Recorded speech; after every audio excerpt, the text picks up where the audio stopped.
Assalamualaikum warahmatullahi wabarakatuh. Hai teman-teman semua, perkenalkan nama saya Aulia Dwi Oktavianisa dengan NPM 20110600276, Prodi Pendidikan Biologi kelas B semester 4. Pada kali ini saya akan sedikit menjelaskan mengenai lubang resapan biopori. Pada saat ini banyak sekali wilayah Indonesia yang tidak terbebas dari banjir, baik di perkotaan maupun di pedesaan. Banjir yang terjadi bukan hanya berdampak pada wilayah di mana terjadinya banjir tersebut, tetapi juga pada wilayah-wilayah sekitar banjir. Dampak yang ditimbulkan sangat beragam, mencakup beberapa aspek kegiatan manusia seperti kesehatan, sosial, pendidikan, hingga perekonomian. Penyebab banjir di perkotaan lebih banyak disebabkan oleh tidak lancarnya aliran air akibat sampah yang dibuang ke badan air dan lahan resapan air yang semakin berkurang. Penanggulangan banjir untuk daerah yang sudah mulai berkurang daerah resapan air dapat diatasi dengan pembuatan lubang resapan biopori. Berbicara mengenai biopori, sebenarnya apa sih biopori ini?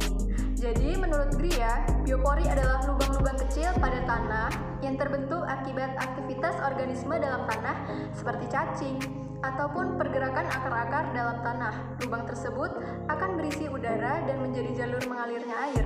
Jadi air hujan tidak langsung masuk ke saluran pembuangan air, tetapi meresap ke dalam tanah melalui lubang tersebut. Kemudian, apa sih manfaat biopori? Banyak sekali manfaat yang dapat diperoleh dari biopori bila kita mau menerapkannya di lingkungan sekitar. Di antaranya dapat mencegah banjir, menjadi tempat pembuangan sampah organik, menyuburkan tanaman, dan meningkatkan kualitas air tanah. Sekarang, saya akan melakukan percobaan, yakni membuat lubang resapan biopori. Di sini juga saya sudah menyiapkan alat dan bahan berupa linggis, ranting kayu, pipa PVC, dan kawat besi. Untuk linggis, saya menggunakan linggis seperti pada umumnya, yang kegunaannya adalah untuk menggali tanah. Kalian juga bisa menggunakan bor tanah atau alat lain yang bisa digunakan untuk menggali tanah. Untuk pipa PVC, saya menggunakan pipa berukuran 3 inci dengan panjang 80 cm yang sudah saya lubangi melingkar dengan jarak masing-masing lubang 8-10 cm. Langkah kerjanya adalah, pertama tentukan lokasi yang akan dijadikan tempat pembuatan. Setelah tahu tempatnya, siram tanah yang akan dijadikan sebagai tempat pembuatan biopori dengan air agar tanah menjadi lebih lunak dan mudah untuk dilubangi. Lalu lubangi tanah dengan menggunakan bor tanah atau linggis dan usahakan buat dengan tegak lurus. Dan inilah hasil galian tadi dengan kedalaman 80 cm sesuai dengan pipa PVC yang telah saya siapkan. Kemudian lapisi lubang menggunakan pipa PVC yang ukurannya sama dengan diameter lubang. Kemudian isi lubang pipa tadi menggunakan sampah organik seperti daun, rumput, kulit buah-buahan, dan sampah yang berasal dari tanamannya lainnya. Di sini saya menyiapkan sampah rumah tangga berupa sampah dapur dan rumput-rumputan.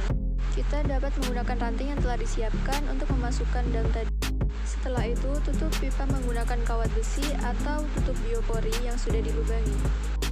Dan kira-kira seperti inilah hasilnya jika terkena hujan. Nah, itulah tadi penjelasan dan percobaan membuat lubang resapan biopori.